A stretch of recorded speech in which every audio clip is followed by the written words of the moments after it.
Hey everybody, welcome back to Callus Crew Challenge 2, round of 16, aka the second round.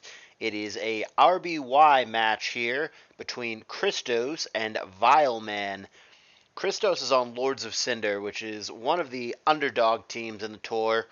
Everybody thinks that they're one of the weaker squads out of the initial 32.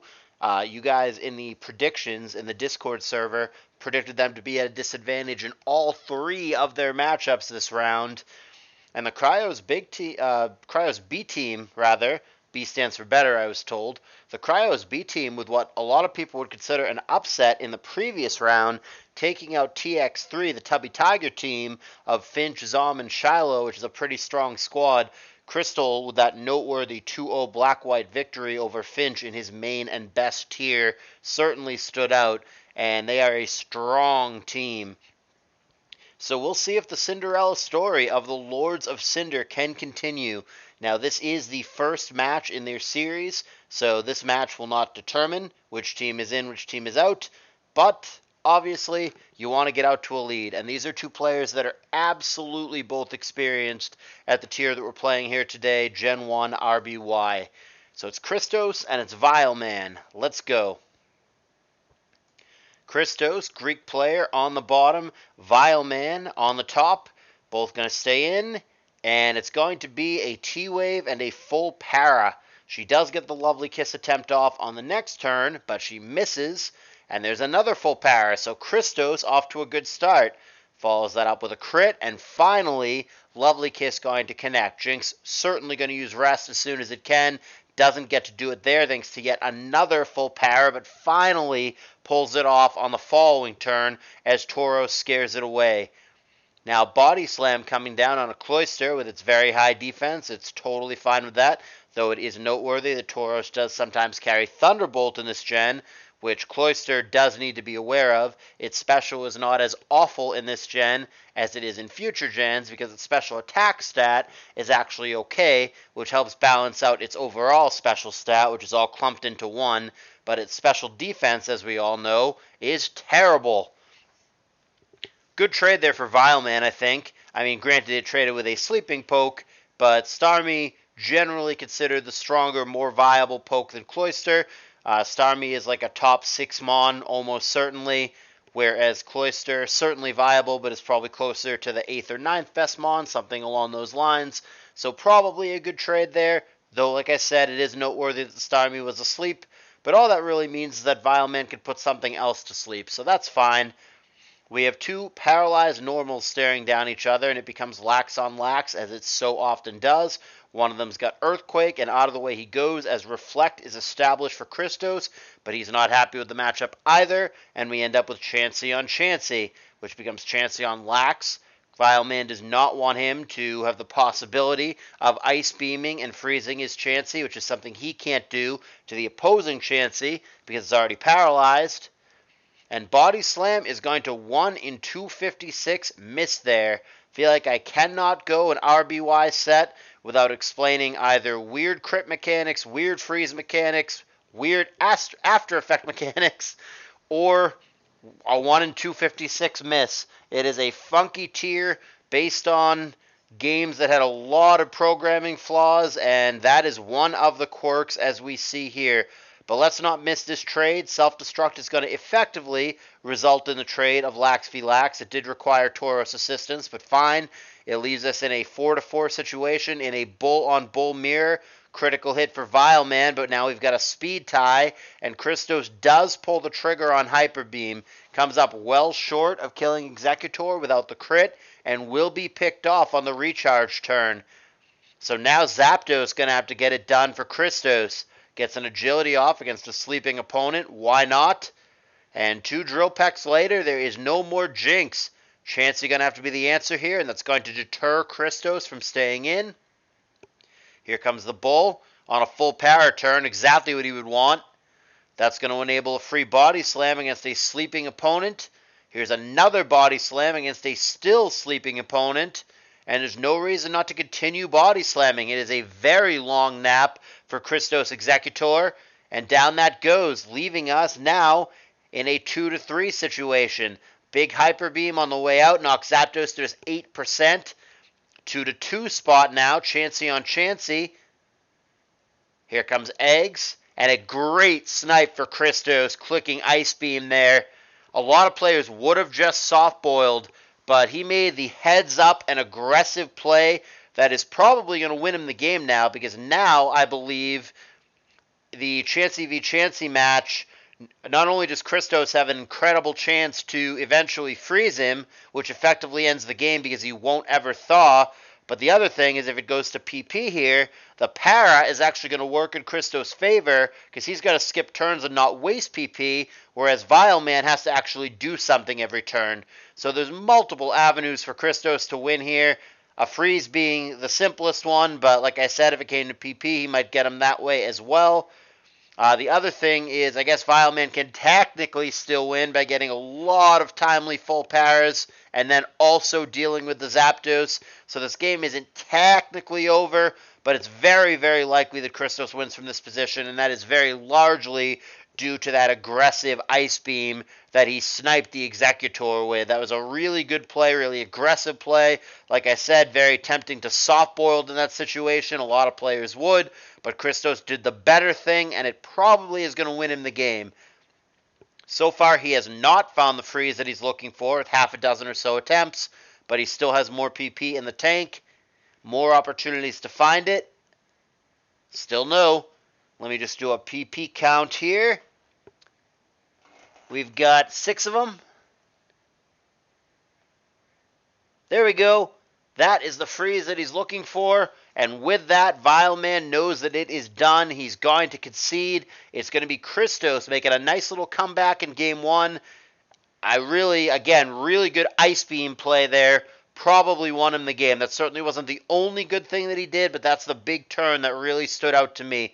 If you click Soft Boiled there, if you get fully paralyzed there, if you try to get cute and switch to Zapdos there, you might get a different outcome. Maybe Zapdos would have been okay because you get it in against the Executor and you just click Drill Pack for free.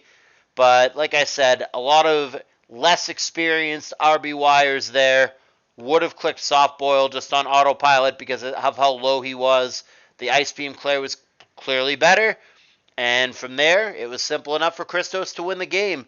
So Christos on the underdogs, Lords of Cinder, putting up a Game 1 win against Vileman. Doesn't mean that he's going to win the match, but off to a good start. And we will view Game 2 together. Here is Game 2. Go ahead and switch those sides for continuity. Christos on the bottom again, Vileman on the top again. Alakazam and Starmie, 2 of the 4 most common leads, becomes Chansey on Starmie, and Starmie fishing for a freeze with 2x Blizzard. Christos also fishing for a freeze, clicking Ice Beam twice, and nobody has found one yet, but Vileman totally content to play this game. Lots of opportunities to freeze Chansey. That's the 5th Blizzard. Now the real attack, Thunderbolt, comes down. It's going to prompt a recover, but eventually one of these is going to crit or para, so Vileman is going to have to get out of the way, and he does. He goes to his own Chansey, which is going to win the speed tie and sing its counterpart to sleep. Alakazam is going to reappear. That's going to also eat an Ice Beam, so Vileman with a lot of freeze fishing in this game. There's another Ice Beam, really trying to get there on the most broken status effect of the gen. Hasn't found one yet, but is giving himself many opportunities to do so, including right here, but doesn't find it here either. And there is a soft-boiled as Executor switches in for Christos. Starmie reappears, Sleep Powder, and Blizzard both miss, and Sleep Powder misses a second time, so a lot of missing there on fairly accurate moves. Blizzard in this gen, far more accurate than it is in future gens, where it gets nerfed down to 70. And there's some back and forth. Chansey and Alakazam, Psychic coming down, and Ice Beam. Still no freeze, even though he's giving himself a lot of fishing opportunities. Here's yet another one. He's had to have thrown at least 10 ice attacks between the Blizzards and the Ice Beams. Got to be closer to a dozen now. And there, finally, he gets a freeze, which mathematically he is supposed to do, because it's 10%, and he's done at least 10, I think more than 10 ice attacks, so he is supposed to land one eventually. And there you go. So now Starmie is going to go for a T-Wave, landing on Lax, keeping in mind that even though it is technically a 6-6 game. It's basically 6-5 because Vileman did find a freeze on the Alakazam. Body Slam and Psychic. Nobody gets an added effect. And Chansey reappears, eating a crit in the process, and of course, it is still taking its nap. Now Executor comes into a Psychic. That's going to eat a Blizzard as well. Psychic retaliates, crucially getting a Specs drop, which is going to make the next Blizzard hit less hard. T-Wave is going to land a Para, and a full Para, a second full Para, and he gets a rest off to finally deal with that. Back we go to Cloyster. Vileman has brought that 2 games in a row. Don't know if that's a specific against Christos thing, or if he's simply fond of them on. There's Recover. And there is Starmie. Psychic coming down. And a Specs drop. And there's the pull back to Starmie, which is very low at this point, and a Specs drop. Tauros coming in to play Punisher. Lot of sleeping pokes on Christos' side. Executor does wake, however, and that's going to prompt the Tauros out. Psychic there doesn't get a drop this time. And another immediate full Para after T-Wave favoring Vileman. Specs drop here. Psychic's going to need to get one back and doesn't. Executor in danger. Starmie's got to be low on Blizzards, though. Yeah, he's got 1 left, so got to be very careful when he chooses to do that. Firing off a Psychic, and another rest comes down for the Executor. Cloyster coming in. Lax yet to be revealed for Vileman, but you know he's going to have one. And then he's going to have another poke yet to be determined in the back. Blizzard missing yet again. There's been a lot of missing of accurate moves in this game. This time it's Christos finally getting a little bit of offensive momentum, getting his Tauros in against the sleeping poke. He also goes for Thunderbolt and gives himself the crit possibility, but he doesn't get it. It would have killed the Cloyster had he found it, but he was not that lucky. Star on star results in one of them getting T-waved and T-bolted. Retaliation T-wave, so they're now both paralyzed. And Lax is finally revealed for Vileman. We still don't know his last, however. 2 paralyzed pokes staring down each other, as is often the case in good old RBY. Full para at a bad time for Vileman is going to prompt him out. And now the Lax is going to double back in, staring down Bull. Christos content to play this matchup at least for a little while. Going to try it for a turn. They exchange body slams, and he's no longer interested. Executor comes in and wakes. That's going to eat an immediate body slam and be immediately restatused with the para. And it's another full para by an Executor. There's been a lot of that this game. We end up with star on star, both at a hundo. Out of the way goes Vileman, knowing that the other star has T-Bolt. Chansey's still taking a nap, but it's not in too big of danger from the Starmie at this moment. And the Bull again finds itself a Snorlax and gets out of the way. Christos decides now's the time to use his fodder, and he gets rid of the frozen Alakazam. Good value there for Vileman, however, trading with the Starmie after the fact, so flat-out Pokemon advantage now for Vileman, and he's going to make that even bigger by killing the Chansey here. 5-3 advantage for him, and he still hasn't shown his last. Vileman looking good. Anything can happen because it's RBY, but Vileman looking good to send us to a Game 3 here. Now, granted, a lot of things for Vileman are low. Tauros can just clean up potentially, but crucially, in the Bull Mirror match here, Vileman's is quite a bit healthier. He's going to pull the trigger on Hyper Beam, winning the speed tie, and that's going to leave Christos in a bad place. No recharge in this gen when you kill stuff with Hyper Beam, which he did manage to do, and now the Tauros should be able to clean this game up pretty easily unless he misses Hyper Beams here, which he does not do. 3 Hyper Beams, 3 kills, and just like that, Vileman, without ever showing his last poke, is going to send us to a Game 3. It's not for the match. It is for a 1-0 lead in the series, which, according to you guys, Lords of Cinder really, really need, because like I said, you have the Cryos B team as the favorites in all 3 matchups in our predictions. Speaking of our predictions, know where you can find them. in the Discord server. Know where you can find the Discord server? In the link in the description. You should join. You'll see all the games live if you want to. You don't have to. If you prefer to wait for them on YouTube, that's fine. You'll also have access to all the replays of the Fairy Gen games that do not appear on YouTube. And most importantly, you can donate to this tour in the Discord server. It's fast and easy. It's anonymous if you want it to be, or you can be credited if you'd like. That's fine too. It's simply via PayPal donation link. Easy peasy. You click the link, you input an amount, it gets donated. I keep nothing. PayPal takes a very small portion of each transaction, and everything else goes directly into the prize pool. And like I said, if you want credit, you will get it, and you will be immortalized forever in my channel for as long as it exists, which it has for 5 years or whatever it's been now, and hopefully continues to for the foreseeable future. So please consider donating if you're able to do so. It's what makes these money tours possible. And I guess I should ask you to click the like and subscribe button if you'd like to do so as well. So, getting back to the series at hand, it is Game 3 between Vileman and Christos. Here it is. Switching those sides one more time for continuity. It's a Gengar lead for Vileman on the top. Christos with a Zam. Doesn't like it. Out of the way. We end up with Executor on Chansey. Gengar doubles back and gets himself Stun Spored. Eats a super effective Psychic as well and misses Hypnosis. Not a good start for Vileman. Christos gotta be happy with the opening turns of this one. Alakazam and Chansey now. Psychic. And Sing. Christos probably less happy about that. We end up Chansey on Chansey, and the Ice Beam Wars begin, fishing for a freeze.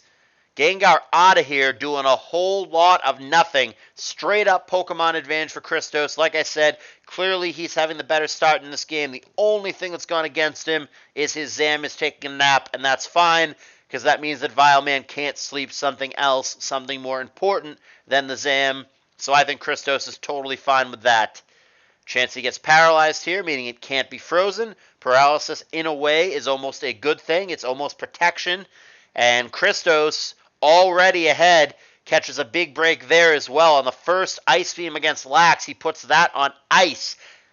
Vileman not having a good game here. He's brought Cloyster 3 times out of 3. Like I said, I don't know if he is just a big Cloyster fan or if it's just a specific against Christos thing.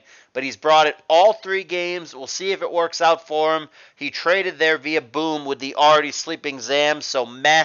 But it does mean that he could potentially sleep something else. But you've got to think Christos with the advantage here. He's up a poke, and he's basically up 2 pokes because Vileman's Lax is frozen.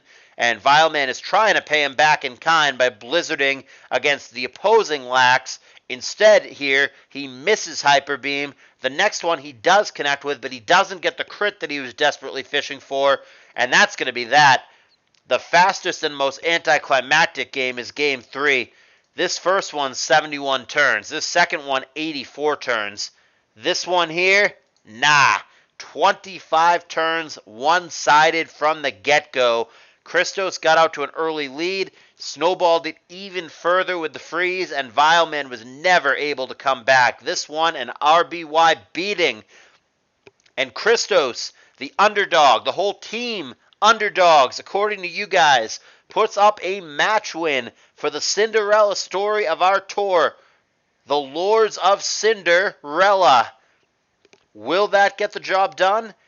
It's 2 tough matchups ahead. It's Crystal against Shortage, Roy Stoproar in GSC. And then they have a Fairy Gens matchup between Crying and Tenebricite. And like I said, you guys think that the Cryos B team has the edge in all of those. But you also thought that the Cryos B team had the edge here. And as it turns out, Christos taking home the W. I can't wait to see how the rest of the series plays out and just how far the Lords of Cinderella can go. They are definitely one of the biggest underdogs remaining still in the tour, and I can't wait to see that play out. You're going to see at least the GSC match here on YouTube. I'm going to be narrating all non-Fairy Gen stuff for the channel from here on out. Please consider joining the channel and donating. Very, very important. Like and subscribe if you've been into it. I appreciate you guys watching. There's going to be more games, more videos soon. I hope to see you there.